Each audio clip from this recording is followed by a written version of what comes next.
好来，乡亲啊，继续来看嘉义这位69岁的太太，这10多年来实在是过甲真艰难哦。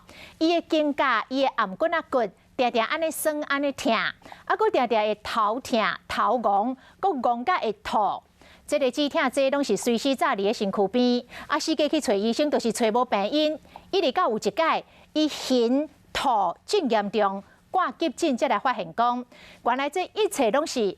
颔骨啊骨的椎间盘退化所引起的，开刀了后，总算是解除着10多年来的艰苦，伊是有够痛，义卖家己所种的这个胡萝卜啊，来回报着医师的救命之恩。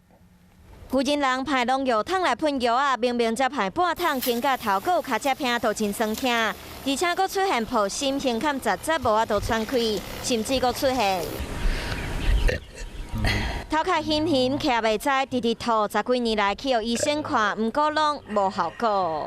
这肩胛头足酸的，我若排药啊桶半桶吼，我都足酸的挡拢袂掉。有一摆真正挡袂掉，挂急诊才知影是颔骨的椎间盘退化所引起的。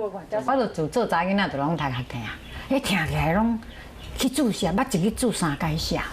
迄注了袂疼，毋过有一工怎发生，医生佫去挂急诊。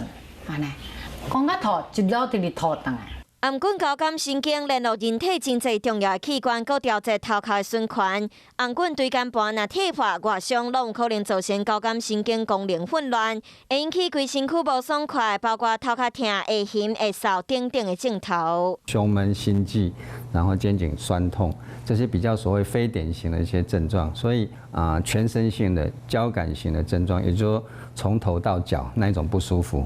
好佳在进行手术了后，甲椎间盘切掉，甲假牙做融合术，总算甲家己对真侪年的旧毛病讲再见，恢复健康的生活。要是要提醒民众，若是有出现相关的症头，千万袂使大意，直前爱赶紧去予医生看。